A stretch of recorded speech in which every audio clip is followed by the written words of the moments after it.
प्यार से कहना महापुरुषों जी, धन निरंकार जी। महापुरुषों, थंबनेल पर आपने पढ़ा लिया होगा, क्या कर्म ही प्रधान है या नहीं? क्या है सच्चाई और कितनी है इसमें दम? तो जानते हैं, आज यही करते हैं, इसी पर चर्चा, बढ़ाते हैं ज्ञान को और लेते हैं माँ सुदीक्षा जी से रहमतें, ताकि हमारा ज्ञान बढ़कर हमें हमारे काम आएगा। क्योंकि महापुरुषों, एक बात तो ज़रूर है कि कोई भी वस्तु अगर हम अपने पास रख लें और जब तक उसका इस्तेमाल ना करें, काम बनने वाला नहीं है। जब तक हम उसको यूज नहीं करेंगे, वो हमें आनंद नहीं देंगी।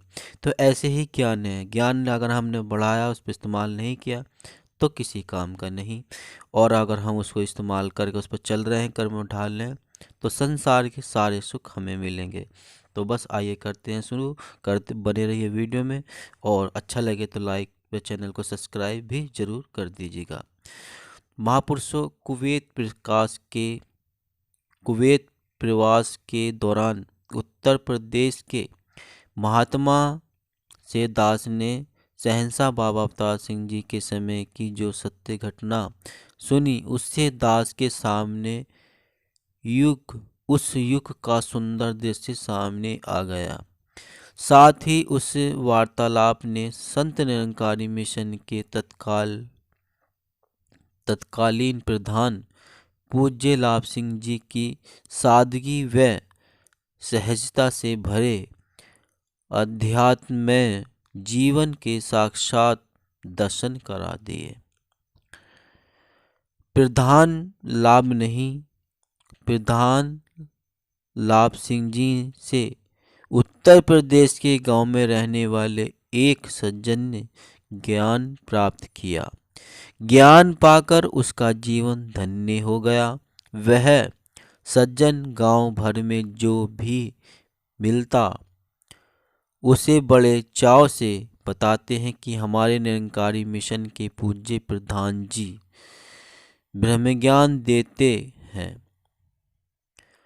यह वो ही ज्ञान है जो पुरातन सद्गुरु ने संसार को दिया।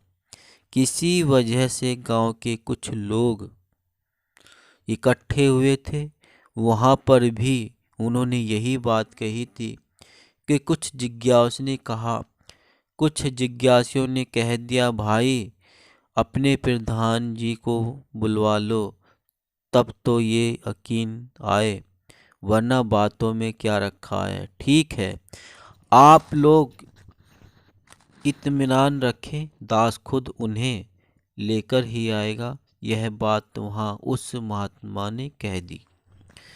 दूसरे दिन महात्मा ने रेलगाड़ी पकड़ी और दिल्ली निरंकारी कॉलोनी पहुंच गए। मंडल में पता किया तो बताया कि प्रधान जी तो टूर पर गए हैं। उस महात्मा ने भी ठान लिया कि अब तो उन्हें साथ लेकर ही जाऊंगा। 2 दिन बाद प्रधान जी आए तो उनसे वो महात्मा मिले। महाराज, दास आप जी का ही इंतजार कर रहा है। मुझे निराश न करना।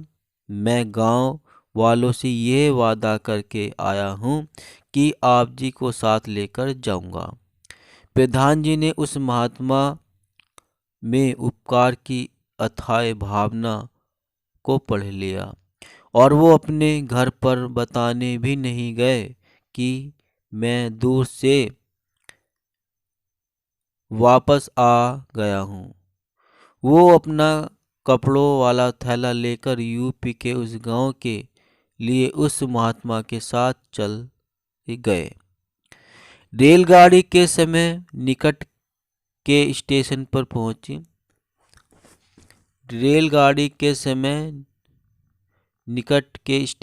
पहुंची। उधर गांव भर के लोग बड़े चाव से एक जगह इकट्ठे हो चुके थे। प्राइमरी स्कूल के प्रांगण में सत्संग के आयोजन में सब जुटे गए। प्रधान जी को यात्रा की थकान हो गई थी, साथ में भूख भी लगी थी, परंतु खुशी और उत्साह में इस बात की और किसी का ध्यान नहीं गया कि पहले प्रधान जी को कुछ खिला पिला खिला पिला दिया जाए।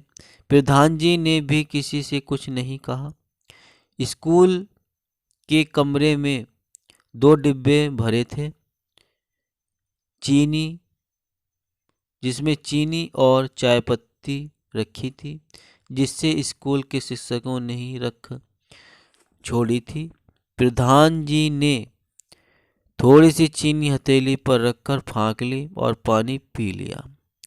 भरपूर सत्संग में सतगुरु का यश किया, यहाँ तक कि लाउडस्पीकर लगाकर ही जिज्ञासु को सतगुरु का ज्ञान भी प्रदान किया। आयोजक रात को सामान समेटने लगे। प्रधान जी कुर्सी पर बैठे गए। भूख ने फिर जोर मारा तो कुछ बच्चों से पूछा, सामने खेत में क्या है? बच्चों ने कहा, महाराज जी मटर की फसल है। बच्चे मटर की कुछ हरी हरी फलियां तोड़ लाए। महात्मा ने मटर के दानों को खाकर पानी पी लिया और सतगुरु का शुक्र किया। अब जाकर गांव वालों का ध्यान उनके खाने की तरफ हो गया तो क्षमा याचना करते हुए प्रधान जी से खाने के स्थान पर पहुँचे पर चलने की विनती की।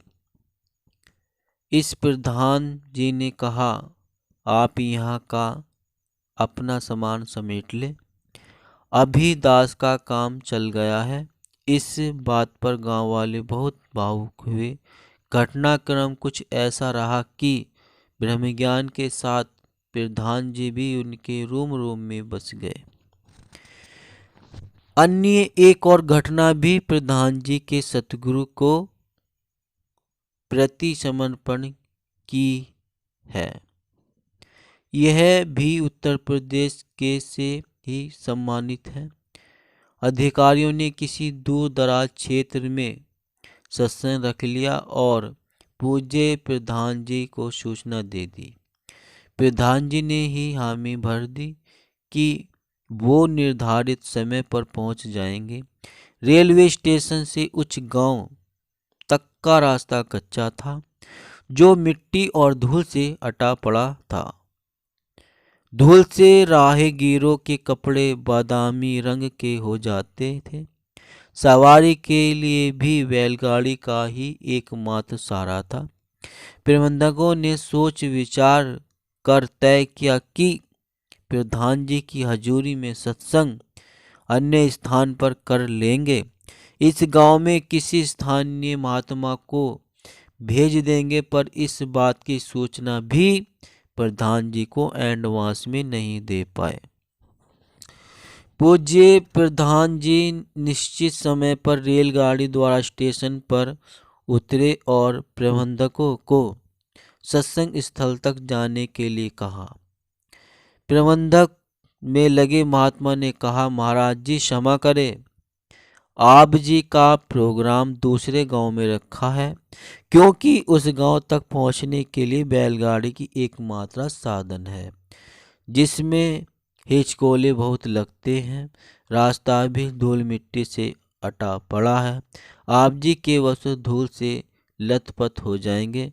प्रधान जी ने कहा, लेकिन वहाँ पर संगतें तो मेरा इंतजार कर रही होंगी, वो निराश होंगी। मिट्टी धूल की वजह से प्रोग्राम कैंसिल नहीं करना, आप बैलगाड़ी ले आओ। प्रधान जी ने अपने थैले में से एक चादर निकाली और उसे ओढ़कर बैलगाड़ी में बैठ गए। काफी देर बाद गाड़ी गांव में पहुंची। संगतें हाथ में फूलों के हार लिए खड़ी थी और पूछ रही थी कि प्रधान जी ने कहा।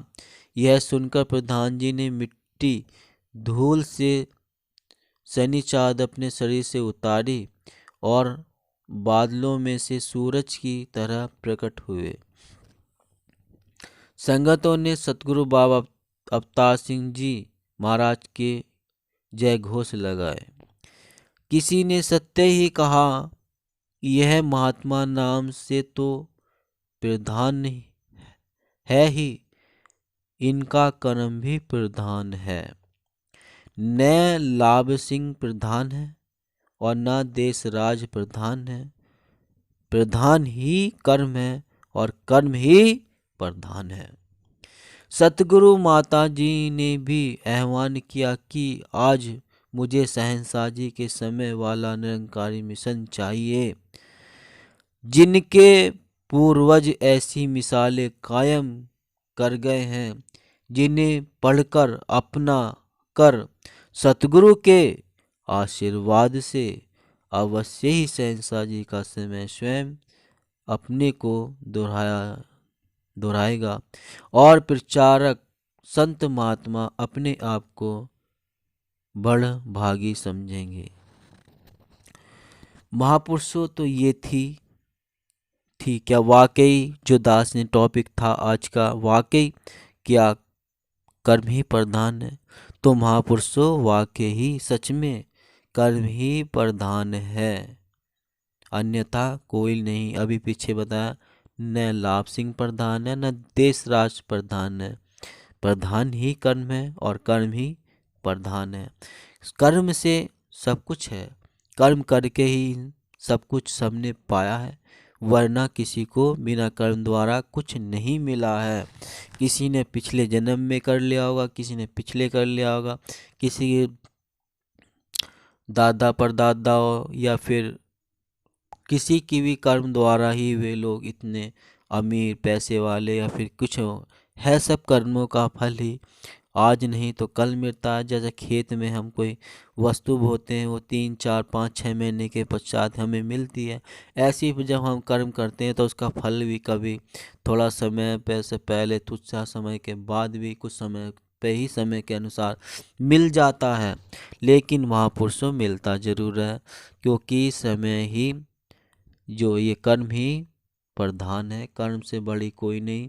जिसने भी अस्त्र शस्त्र प्रभु से मांगे, आप टी बार में देखते होंगे, सब कर्मों का ही फल था, क्योंकि उन्होंने तपस्या एक टांग पर खड़े होकर कई कई हजारों सालों वर्षों तक प्रभु को खुश किया। तो कर्म किया ना, भक्ति का भी तो कर्म ही है महापुरुषों। जब कर्म किया तही तो फल मिला, वरदान मिले। और उन वरदानों का क्या क्या होता है वही जानते हैं। तो आइए चैनल को सब्सक्राइब कर दीजिए, बेल आइकन प्रेस कर दीजिए। 10 मिनट फिर मिलता है नेक्स्ट वीडियो में। प्यार से कहना धन्यवाद।